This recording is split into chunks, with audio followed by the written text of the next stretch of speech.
ದ್ವಿತೀಯ ಪಿಯುಸಿ ಪರೀಕ್ಷೆ ಮುಗಿದು ಸಿಇಟಿಯಲ್ಲಿ ರ್ಯಾಂಕ್ ಬಂದ ಕೂಡಲೇ ಮಕ್ಕಳನ್ನ ಎಂಜಿನಿಯರಿಂಗ್ ಕೋರ್ಸ್ಗೆ ಸೇರಿಸಿಬಿಟ್ರೆ ಮುಗೀತು. 4 ವರ್ಷ ಕಳೀತಾ ಇದ್ದಂತೆ ಕ್ಯಾಂಪಸ್ ಸಂದರ್ಶನದಲ್ಲಿ ಉದ್ಯೋಗ ಸಿಕ್ಕೇ ಬಿಡುತ್ತದೆ ಎಂಬ ಭಾವನೆ ಬಹುತೇಕ ಪೋಷಕರಲ್ಲಿದೆ. ಆದರೆ ಇದಕ್ಕೆ ತದ್ವಿರುದ್ಧವಾದ ಮತ್ತು ಆಘಾತಕಾರಿಯಾದ ವಿಚಾರವೊಂದು ಸದ್ಯ ಬಹಿರಂಗವಾಗಿದೆ. ಹೌದು, ಕರ್ನಾಟಕದ ಎಂಜಿನಿಯರಿಂಗ್ ಪದವೀಧರರಲ್ಲಿ ಕೇವಲ 17% ಜನರಿಗೆ ಮಾತ್ರ ಉದ್ಯೋಗ ಸಿಗುತ್ತಿದೆ ಅಂತ ಕರ್ನಾಟಕ ಎಂಜಿನಿಯರಿಂಗ್ ಶಿಕ್ಷಣ ಪರಿವರ್ತನಾ ಸುಧಾರಣಾ ಸಮಿತಿ ಸಲ್ಲಿಕೆ ಮಾಡಿರುವ ವರದಿ ಬಹಿರಂಗವಾಗಿದೆ. ಅಂದರೆ ರಾಜ್ಯದ ಬರೋಬ್ಬರಿ 83% ಎಂಜಿನಿಯರಿಂಗ್ ಪದವೀಧರರು ಉದ್ಯೋಗ ಮಾರುಕಟ್ಟೆಗೆ ಬೇಕಾದ ಕೌಶಲ್ಯ ಹೊಂದಿಲ್ಲದೆ ನಿರುದ್ಯೋಗಿಗಳಾಗ್ತಿದ್ದಾರೆ. ದಶಕದ ಹಿಂದೆ ಎಂಜಿನಿಯರಿಂಗ್ ಪದವಿಗೆ ಸಿಕ್ಕಾಪಟ್ಟೆ ಡಿಮಾಂಡ್ ಇತ್ತು. ಅದರಲ್ಲೂ ಸಾಫ್ಟ್ವೇರ್ ಕ್ಷೇತ್ರದಲ್ಲಿ ಅಷ್ಟೇ ಉದ್ಯೋಗಾವಕಾಶವೂ ಇತ್ತು. ತಿಂಗಳಿಗೆ ಆಗಲೇ ಲಕ್ಷ ದುಡಿತಾ ಇದ್ರು. ಆದರೆ ಸದ್ಯ ಟ್ರೆಂಡಿಂಗ್ ಹೇಗಿದೆ, ತಮ್ಮ ಮಕ್ಕಳ ಭವಿಷ್ಯ ಹೇಗಿದೆ ಅನ್ನೋದನ್ನ ಯೋಚನೆ ಮಾಡದೆ ಹಲವು ಪಾಲಕರು ತಮ್ಮ ಮಕ್ಕಳು ಸಾಫ್ಟ್ವೇರ್ ಎಂಜಿನಿಯರ್ ಆಗಬೇಕು ಅಂತ ಅವರು ಹುಟ್ಟಿದಾಗಲೇ ಕನಸನ್ನ ಕಂಡಿರ್ತಾರೆ. ಮಕ್ಕಳಿಗೆ ಇಷ್ಟ ಇರಲಿ ಅಥವಾ ಇಲ್ಲದೇ ಇರಲಿ, ಮಕ್ಕಳಿಗೆ ಬೇರೆ ಕ್ಷೇತ್ರದಲ್ಲಿ ಮುಂದೆ ಬರುವ ಆಸೆ ಇದ್ರೂ ಆ ಆಸೆಯನ್ನ ಚಿವುಟಿ ಎಂಜಿನಿಯರಿಂಗ್ ಮಾಡಿಸುವ ಆಸೆ ಬಹಳಷ್ಟು ಪೋಷಕರದ್ದು. ಇದು ಕೆಲವರಿಗೆ ಪ್ರೆಸ್ಟೀಜ್ ಪ್ರಶ್ನೆಯಾಗಿರುತ್ತದೆ. ಅಕ್ಕಪಕ್ಕದ ಮನೆಯವರು ಇಲ್ಲವೇ ತಮ್ಮ ಸಂಬಂಧಿಕರ ಮಕ್ಕಳು ಎಂಜಿನಿಯರ್ ಆಗಿದ್ರೆ ಆ ಪ್ರತಿಷ್ಠೆ ಇನ್ನೂ ಒಂದು ಹಂತಕ್ಕೆ ಮೇಲೆ ಹೋಗಿರುತ್ತದೆ. ಇದೇ ಕಾರಣಕ್ಕೆ ಸಾಫ್ಟ್ವೇರ್ ಕ್ಷೇತ್ರವನ್ನ ಆಯ್ಕೆ ಮಾಡಿಕೊಳ್ಳುವವರ ಸಂಖ್ಯೆ ಇತ್ತೀಚಿನ ವರ್ಷಗಳಲ್ಲಿ ವಿಪರೀತ ಆಗಿಬಿಟ್ಟಿದೆ.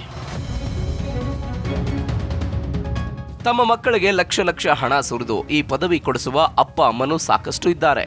ಮೆಕ್ಯಾನಿಕಲ್, ಸಿವಿಲ್, ಎಲೆಕ್ಟ್ರಿಕಲ್ ಸೇರಿದಂತೆ ಎಂಜಿನಿಯರಿಂಗ್ನಲ್ಲಿ ಇತರ ಕೋರ್ಸ್ಗಳು ಇದ್ರೂ ಅವ್ಯಾವುದು ಬೇಡ, ಸಾಫ್ಟ್ವೇರೇ ಬೇಕು ಅಂತ ಕನಸು ಕಂಡವರಿಗೆ ಶಾಕಿಂಗ್ ಎನ್ನುವಂಥ ವರದಿಯನ್ನ ಕರ್ನಾಟಕ ಎಂಜಿನಿಯರಿಂಗ್ ಶಿಕ್ಷಣ ಪರಿವರ್ತನೆಯ ಸುಧಾರಣಾ ಸಮಿತಿ ಸಲ್ಲಿಸಿದ ವರದಿ ಬಹಿರಂಗಪಡಿಸಿದೆ. ಕರ್ನಾಟಕದಲ್ಲಿ ಕೇವಲ 17% ಎಂಜಿನಿಯರಿಂಗ್ ಪದವೀಧರರು ಮಾತ್ರ ಉದ್ಯೋಗ ಪಡೆದಿದ್ದಾರೆ.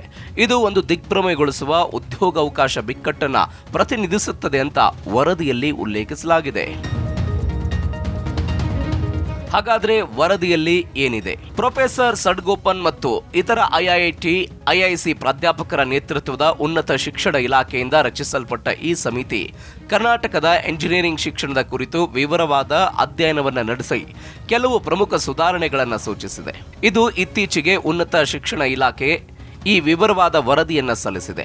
ಉದ್ಯೋಗಾವಕಾಶಗಳ ಕೊರತೆಯಿಂದಾಗಿ ಕಂಪ್ಯೂಟರ್ ಸೈನ್ಸ್ ಪದವೀಧರರಲ್ಲಿ ಸಾಮೂಹಿಕ ನಿರುದ್ಯೋಗ, ಕೋರ್ ಅಥವಾ ಮೂಲ ಎಂಜಿನಿಯರಿಂಗ್ ಶಾಖೆಗಳಿಗೆ ಪ್ರವೇಶದಲ್ಲಿ ತೀವ್ರ ಕುಸಿತ, ರಾಷ್ಟ್ರೀಯ ಮತ್ತು ಅಂತಾರಾಷ್ಟ್ರೀಯ ಮಟ್ಟದಲ್ಲಿ ಗುಣಮಟ್ಟದ ವಿಚಾರದಲ್ಲಿ ಕುಸಿತ ಕಂಡ ರಾಜ್ಯ ಎಂಜಿನಿಯರಿಂಗ್ ಕಾಲೇಜುಗಳು, ಕೋರ್ ಶಾಖೆಗಳು, ಕ್ರಾಸ್ ಡೊಮೇನ್ ವಾಸ್ತವವನ್ನು ನಿರ್ಲಕ್ಷಿಸುವುದು ಮತ್ತು ವಿದ್ಯಾರ್ಥಿಗಳಲ್ಲಿ ಸಾಮರ್ಥ್ಯದ ಕೊರತೆ ಸೇರಿದಂತೆ ಕೆಲವು ಪ್ರಮುಖ ಕಾರಣಗಳನ್ನು ವರದಿಯಲ್ಲಿ ಉಲ್ಲೇಖಿಸಲಾಗಿದೆ.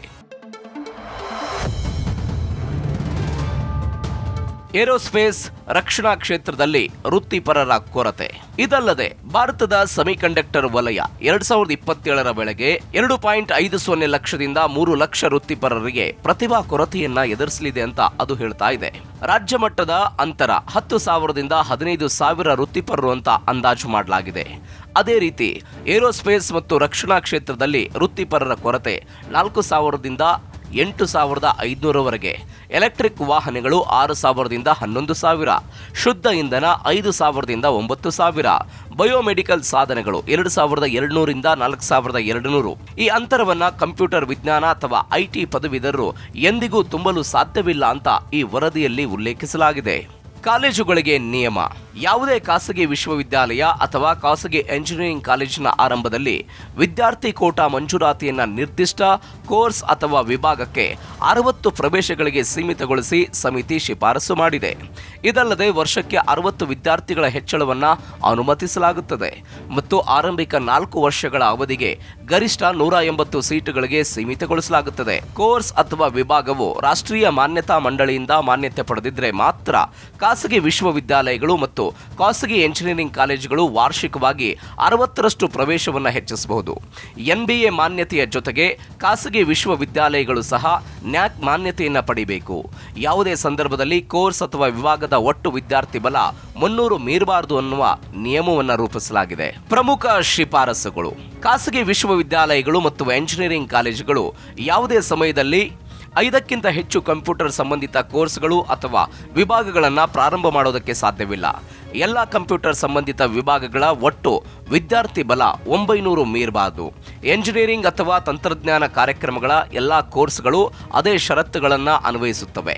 ಅಸ್ತಿತ್ವದಲ್ಲಿರುವ ಖಾಸಗಿ ವಿಶ್ವವಿದ್ಯಾಲಯಗಳು ಮತ್ತು ನಿರ್ದಿಷ್ಟ ಕೋರ್ಸ್ 300ಕ್ಕೂ ಹೆಚ್ಚು ಪ್ರವೇಶಗಳನ್ನು ಹೊಂದಿರುವ ಖಾಸಗಿ ಎಂಜಿನಿಯರಿಂಗ್ ಕಾಲೇಜುಗಳು ಸಹ ಈ ನಿಯಮವನ್ನು ಪ್ರಕಟಿಸಿದ ದಿನಾಂಕದಿಂದ 2 ವರ್ಷಗಳ ಅವಧಿಗಳಿಗೆ ಕೋರ್ಸ್ಗಳು NBA ಮಾನ್ಯತೆಯನ್ನು ಪಡೆಯಬೇಕಾಗುತ್ತೆ. ಹಾಗೆ ಮಾಡಲು ವಿಫಲವಾದರೆ ಉನ್ನತ ಶಿಕ್ಷಣ ಇಲಾಖೆಯ ನಿಯಮಗಳ ಪ್ರಕಾರ ಸೀಟುಗಳನ್ನು ಕಡಿತಗೊಳಿಸಲಾಗುತ್ತದೆ.